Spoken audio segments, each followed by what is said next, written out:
What you doing? Hmm? What? Nothing. Why? Are you gonna be busy between now and the battle to end Everburn? I have my duties. What are you asking? Well, there was this thing that I wanted to do, and I knew you were the right man to ask. What thing? Why me? And is it about Ramis? Shh, don't be so obvious. Oh, secrets. I love secrets. Shh. No, I just don't want to be. I want nobody to hear us. When I left Grimoire to follow your princess, I left all my stuff behind. It's been stolen and now I want to get it back. Really? It's been stolen? It probably was stolen. By you. Who stole it?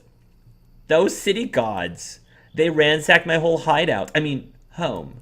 There's only one thing I really want anyway. If you promise to help me get to it, I'll split it with you. Is it food? Don't be silly. Now don't tell nobody or deal's off. Dora looks over her shoulder and dashes away. Ding! You've acquired Dora's personal quest. Not to be picky, but should we do something else? Mesfit looked away. I'm not in the mood. It's rather boring. You're rather boring, Ray, when you don't have anything to say. Nobody else has anything to say. Majesty, I couldn't help but notice. Continue. When I was serving back at the Citadel, I was given the honor of seeing you fight in an armed battle. It was one of the greatest fights I'd ever seen. And yet, when I see you in battle now... Say it? Well, I think you might have gone a bit soft. Ouch, Saren, this is your queen you're talking to. Karen drew in a long breath. I believe you're right. That's all you have to say about it? I know you're stronger than this. We're counting on you. You think I'm not doing the best that I can? That my age has rendered my spear arm useless? Which insult is it? I'm gonna apologize. I should come up with a lot worse insults. I could come up with a lot worse insults, and I know the penalty if I ever try. So you can bet I never would. I'm just worried about you, that's all, really. Your will to fight seems to be gone, and I'm worried you're not... Not what? Well, trying to get yourself killed in battle? Karen stared at Saren for a long time until she signaled the end of the discussion. Ooh, that means he must be right. That means you must be right. Hey! Saren sighed, but at the same time dropped what he was doing to give Draco his full attention. You've never really told me more about you. I think you should. You're going to have to be way more specific. Like, tell me about your family, or if you had any lovers. Wow, Draco. Right into it. I got a mole on my left bum cheek, or is that too much information? Right, you're right. I guess I don't have any right of knowing. Why ask then? I'm just curious about you. I'm sure you are curious. Very curious, Draco. What makes you tick? What makes Saren so totally awesome? So you idolize me? I certainly don't have a little shrine dedicated to you inside my tent, if that's what you're getting at. Since we are to be traveling together, it's fair that you should know something about where I came from. And then you can tell me something about you in return. Oh, okay, that sounds fair. Saren proceeded to tell Draco about how he was a slave to the Amazons and the Citadel, about how he worked at a healer's clinic for most of his life, and about how he was born from an Amazon mother and Empire's soldier. Wow, you're like me. Pardon? I'm half and half, like you. Saren had never considered himself a hybrid since he was so readily dismissed from being an Amazon, but it was true. He was born as half Amazon, if men could be such. I knew I was drawn to you for a reason. So was your mother an elf or a human? She was an elf. My father was a merchant from Lothark, so he traveled to the forest a lot. They met. You know how it goes. Saren could detect that the story did not end there as Draco's eyes drifted away and his carefree demeanor disappeared. Their love was not accepted, was it? An elf with a human? You can't get more star-crossed than that. Still, my folks knew what they would face, but they fell in love anyway. Had me. Huzzah! Draco tried to chuckle, but this was too serious a subject for Saren. You said your earliest memories were being an orphan in a magic academy. What happened to your parents? He finally frowned. They tried to pretend they were a real family. They lived in Lothark until they found out my mom was an elf and locked her up and took me away from my dad. At least that's what I've been told, or what I found out on my own. I know what you're thinking. They're out there somewhere, and I should find them, right? I'm leagues ahead of you on that. Turns out, they're dead. He said it so casually, and it made Saren reach out to grasp Draco by the shoulder. The sudden touch sparked a new emotion in Draco's eyes. His heart wrenched. Just let it all out. It's okay. He bashfully looked side to side. I don't have a clue what you mean. Draco, I think we've learned enough about each other for now, don't you think? I think. Oh, wow. Draco's affection just became number 5. Wow. Apollomesha was busy with alchemy in his tent. Saren had seen him mixing potions the entire time he had been traveling with them, but he never offered one to anybody. Saren watched the old wizard silently as he poured a green liquid into a blue liquid, and then he took the resulting turquoise concoction and poured it over a shriveled brown plant in a clay pot. Apollomesha stared at the dead plant so intently that he did not notice that Saren had crept up beside him. After a moment, the brown plant started to change colors. It lifted off its soil and raised to the sky. It turned green with life. You revived it? Apollomesha jumped with a start and glared at Saren. You are intruding in a space I've clearly stated was off limits. I'm sorry, but what were you doing? What was fascinating? Is that a potion to help us recover in battle? No, fool. It recovers the soul from the depths of the underrealm. That would... Had Apollomesha found a cure for death? You will speak to no one of what you saw. How can I not? You created a potion of invincibility. Not invincibility. You were to never know about this potion. I do not have to explain anything to you. You must promise to tell no one. I think you have this backwards. I'm the one who should be making demands here, if you want me to keep quiet. Apollomesha grumbled some more. You are an unfair creature. If I must buy your silence, then I offer you a chance to help me work on the potion in question. Work? That's your bribe? I am giving you the chance to work alongside the arch-wizard and a renowned alchemist. Apprentices compete for the honor on regular basis. No, thank you. Then I shall give you your own brew. There, is that what your types crave? Saren paused, and he was unfortunately tempted by the offer of a secret potion that could restore life. But only if you keep your silence, and you assist me. Very well. You must promise to keep your end of the deal. Apollomesha eyed him instead of reassuring him. Prepare yourself for a dawn's travel. Cool, Apollomesha's personal quest to cheat death. Oh, hi again. Saren, come here. Yes, ma'am. It has come to my attention that I will be inheriting my mother's throne much sooner than I anticipated. What? I believe you are ready, your highness. Do not patronize me. If I claimed the throne at this moment, I would be the youngest queen in our history. I found my mother so that she would continue her reign, not... Loren sighed and rubbed her temples. What I meant to ask was your help in this matter. My mother has requested that I perform the Trial of Queens as soon as possible. Trial of Queens. What is that? You do not know?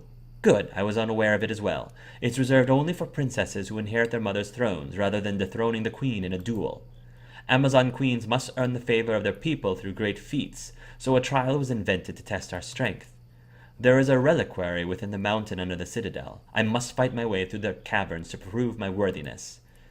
How might I help you with this, if this is your trial? I am allowed a servant. I choose you, Pikachu. I am honored, your majesty.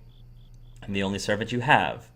I don't know what to expect in the underbelly of the citadel, so do not consider it an honor yet. We should perform this task as soon as we can make road to the citadel. I've acquired Loren's personal quest.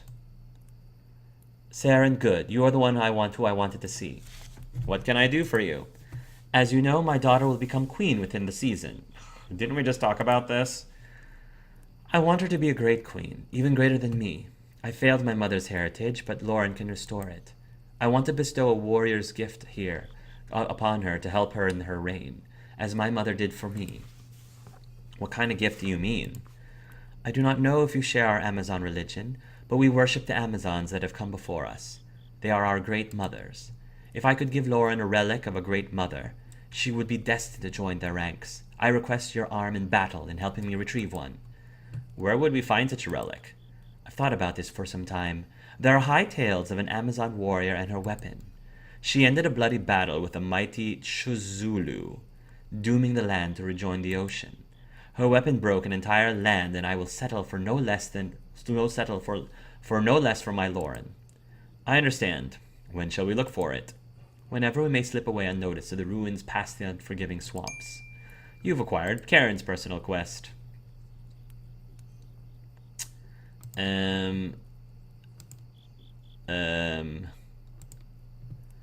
Hey, best friend. Saren looked over his shoulder. No, Draco was definitely talking to him. This is a little awkward, but okay. Can I ask a favor? Everyone else seems to. Great, then I'll meet you in Horus. Sorry, what? Why? To do a favor for me. What am I doing exactly? Nothing dangerous. I just need you to pretend that you're my cousin. Saren went silent and just stared at Draco. Just for a little while. Tell me why. I need to get something from the Magic Academy there. The stupid heads kept all my stuff when they kicked me out. Saren raised his eyebrows. I don't care about most of it. I just want my good luck charm back. We're going off to war, aren't we? I need all the luck I can get. But why do I have to pretend to be your cousin? I can't go back to the academy. Like I said, they're stupid heads. So someone else has to get my stuff for me. A family member. I don't know. Please, please. I'll die without my lucky charm. You're so sure? I am. I'm dead meat. That charm is my only hope. Yeah, you're pretty hopeless. Okay, sure. Sounds like fun. I'm now your cousin. Father's side. Yeah. You've acquired Draco's personal quest. Saren's blade cut through the air once, twice. The third time, it lanced forward into the gut of the foe who wasn't there. Saren had slayed many invisible men already, but if he was going to get any better at combat, he would have to continue practicing, even after the sun had set. The moon lit up the clearing where he practiced just enough to keep him going. Saren was determined to make Loren proud. You will not get better if your enemies are in your mind. Saren sucked in a breath, not ready to deal with Amukiki at this time. The last person he wanted watching him practice was him. And how do you train? I fight beasts in the spar. That is the only way to improve. Your ways aren't the only ways. Saren chose to ignore him and swiped at the air, out of spite. But his sword met metal instead. Amukiki had crossed blades with him. Saren flinched from the audacity. You dare match a warrior with a thief? I know better. Saren's throat tightened. That could be interpreted as a compliment. On a suicide mission, big guy? You couldn't harm me. Is that a threat? It is a fact. Saren twisted his sword swiftly from Amukiki's and spun around to strike him directly. He parried effortlessly. Saren felt compelled to fight him and prove him wrong. Amukiki may have been a hero to the Empire, but he was just a man to him, one that he knew he could take on. So he tried again, and unleashed several powerful swings at the gladiator. But he deflected each blow with his shield. Saren growled. Is that all you can muster? At least I am not hiding behind a shield. Amukiki grew serious and raised his chin.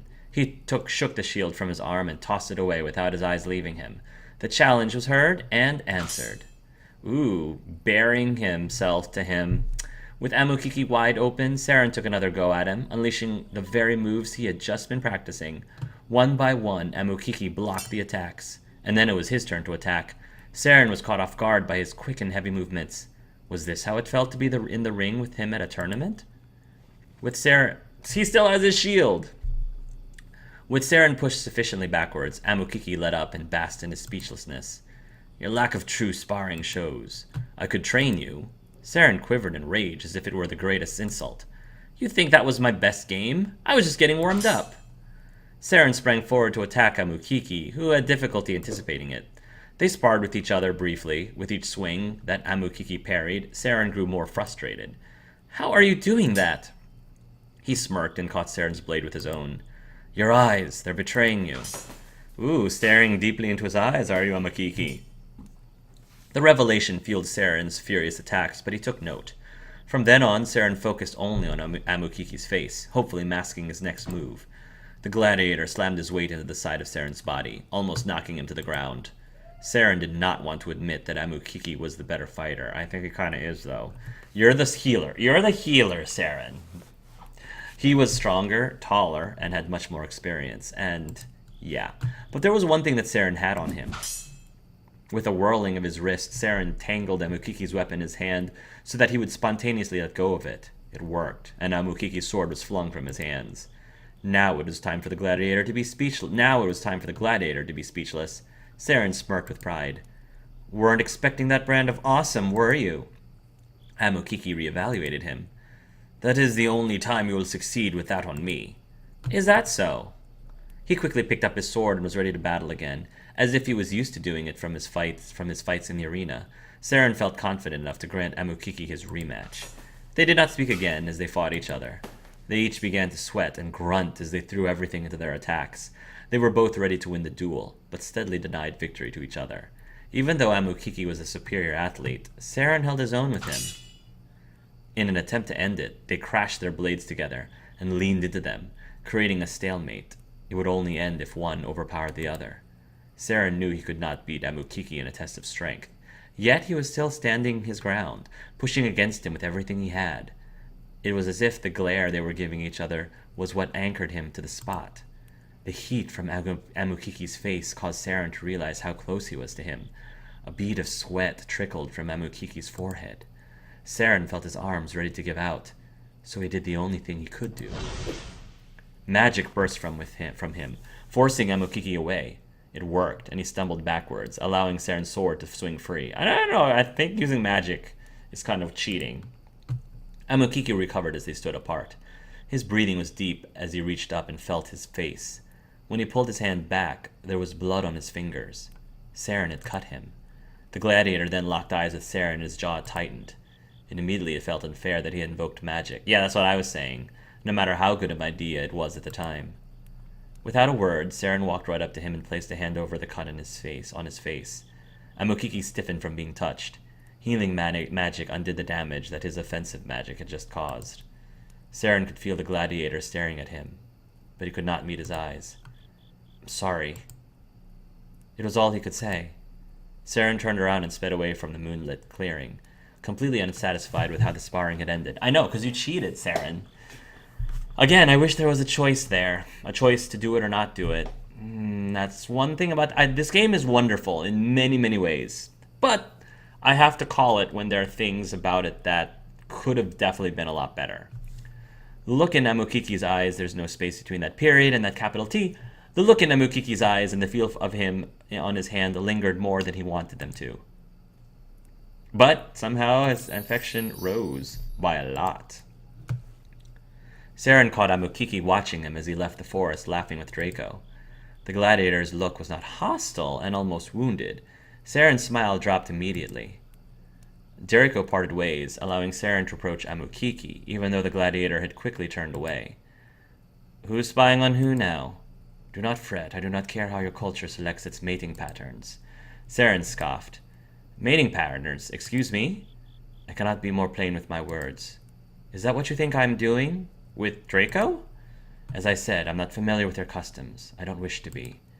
Then why remark on my behavior at all? Because you are worthy of more. More what?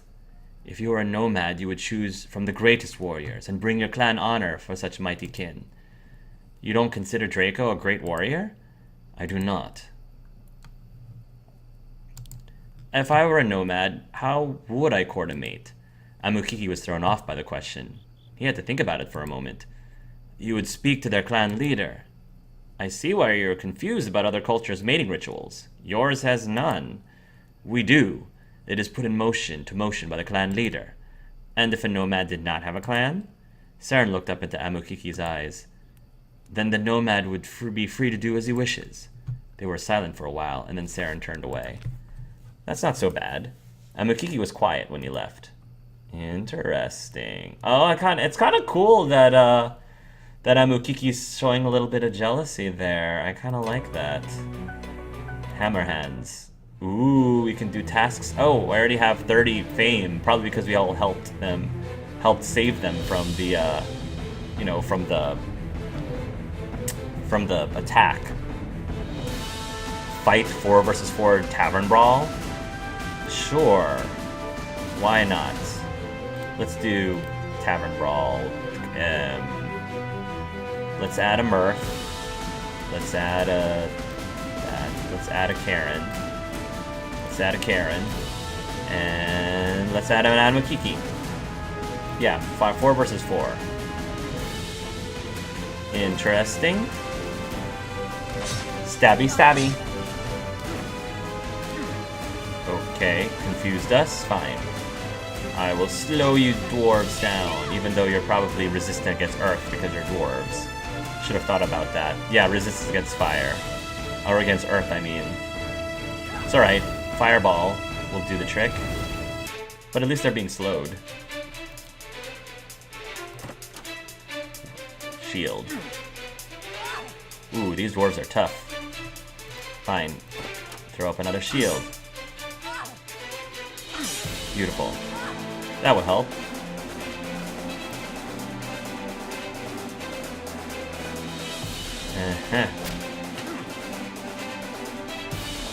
Ooh, that one got a potion. No fair. I'm gonna slow you all down again.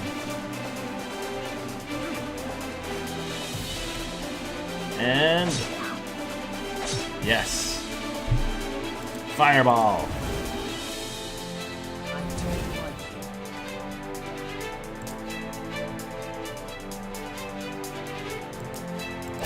Gotta focus on one of these.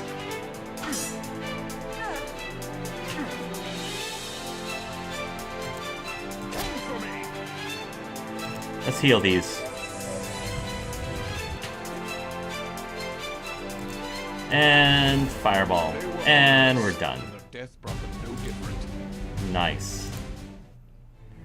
Hammerheads. Cool. Well, I'm going to maximize 50 and do a little bit of shopping, and then we'll continue on. Alright, so we've gotten... I did a little bit of buying and selling, you know, did some tasks for Hammerheads.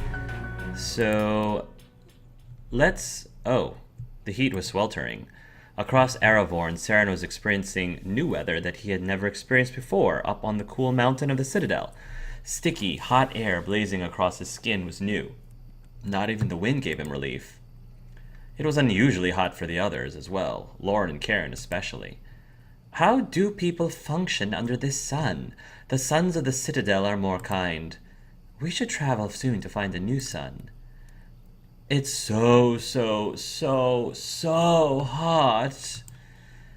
Big baby, I don't even feel it. Dora wiped a large amount of sweat from her forehead. I keep thinking about the lake nearby. It looked so refreshing. Lake? They paused, all thinking the same thing at the same time. Lake! Draco and Dora shot away from Saren and towards the water. Saren moved to follow them, but then he saw that they were mustering all of the campers to join them, and they were accepting. Though he was not afraid to bathe with other people, someone had to stay behind and guard the game.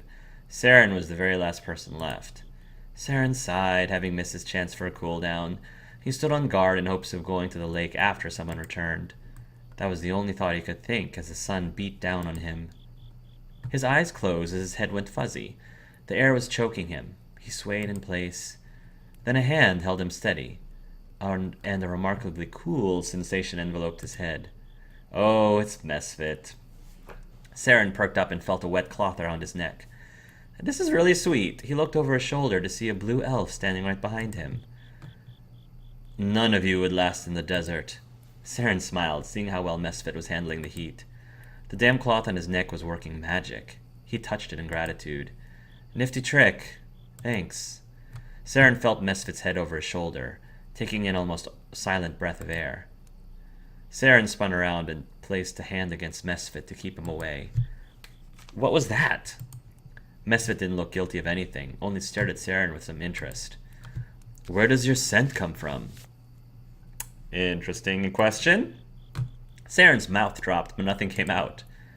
You don't smell like anywhere I know. Saren finally removed his hand from Mesfit's chest, realizing he meant no harm and was only smelling him. It was a behavior he had never encountered before. Smell? Well, I never considered my smell before. I bathe, if you're asking. No, you smell different from the forest elves. I don't come from a forest. You must be smelling lavender oils. Lavender. A flower. That is not the scent of flowers. Mesfit leaned in again. Saren tensed. I smell a city made of stone and mud. Fresh kills, cleaned and cooked. Fire. But also... fruit? He could really smell that well? Wine vineyards. You're describing the Amazon citadel. Your home. Saren was about to answer yes, but his mind hung on the word. The citadel was where he lived and grew up, but home? I am a slave there. Mesfit took Saren in for a second time. Are there many slaves like you? Mesfit listened without any emotion, as Saren explained. Amazon cultured him in the best detail that he could. He described the slavery of men, no matter their birth, and how they were used for procreation and labor. Saren explained how he still considered himself family to his mother, even though the Citadel did not think of him as an Amazon son. I could have chosen death at any time, but I didn't. I chose this. I hold on to that fact, and I get through each day. Mesfit studied Saren even further, until he finally raised his chin. Injustice plagues all lands, I see, not just with the Dark Elves. Saren's eyes lowered. Mesfit saw his life as an injustice. He had never considered his life that way. Looks like... Mesfit took in a breath and left. The wet cloth kept Saren cool long after Mesfit had gone, but the prospect of the lake was still too enticing. When all the others had returned from their excursion, Saren excused himself to the lake to enjoy it privately. Ooh, is Mesfit gonna join you? Loren objected. Of course. We are breaking camp to move to cooler plains. You should have bathed when you had the chance. I was looking over your stuff, your highness. Where is that dark elf? What's wrong? I saw him go to the lake. I thought you were staying to guard him, like always. Ray grumbled. Do I have to do everything around here? Fine, I'll go get him. Ray didn't argue, but Loren crossed her arms. Don't take long. Ooh, a romantic dip in the moonlight? Maybe a little skinny dipping? Who knows? Saren rushed to the lake, hoping Mesfit hadn't truly escaped. To his relief, Mesfit was waist-deep in the lake, and not at all surprised to see Saren charging into view. The sight halted Saren immediately. Heat was now spreading within him, too. Good, it's better you than him. Saren realized he was deferring to Ray. After catching his breath, Saren envied Mesfit in the water. Even as the sun was setting, the air was scorching as before. Mesfit stopped washing and eyed him. What? I'm wondering why you have not touched the water. Saren didn't have an answer. I'll go. No, you're my excuse to be here. Mesfit raised an eyebrow, but eventually understood. He waited around without any signs of frustration. Saren allowed himself the pleasure of the water. Yes, the pleasure of the water. By splashing it against his face and arms. It wasn't a bath, but it would do. He couldn't bring himself to bathe while Mesfit was there. Really? He couldn't place why. He didn't want to think about it. He also couldn't explain why Mesfit was waiting in the water with no purpose. Just so that Saren could enjoy the lake a few moments more? Interesting. They eventually both returned to camp. Loren shook her head from how long it took Saren to retrieve Mesfit. She held her tongue, however. Mesfit was more obedient with Saren around, and his methods were mysterious to her. Mesfit's affection increased. I see you're no longer tied to a tree. It has taken too long. But it happened. You're trusted now. Mesfit reflected on that for a moment. Yes, you promised me it would. Thank you. Mesfit looked almost as if he wanted to smile at Saren, but he held back for some reason. Saren decided to move on, but Mesfit stepped forward before he could leave. You're going to him again. Him? Saren looked in Mesfit's eyes to try to read him. I'm gonna stay. I can stay with you longer if you like. Don't force yourself in my company if you'd rather be somewhere else. Saren laughed and planted his feet in front of Mesfit. I'm not forcing anything. How about we spar for a while? Ooh, Amukiki's gonna get jealous. Mesfit blinked at him. Meet me by the forest. Saren smirked and followed him to their sparring circle. Cool. Is there anything else? Mesfit looked away. Alright, fine. Nothing. Whole lot of nothing. Is there anything else in the camp? Nope. Alright, let's try to do some of these character quests. Please note that the quests have very tough battles. Don't try them unless you're well prepared or equipped. Yeah, which quest do I want to start with first?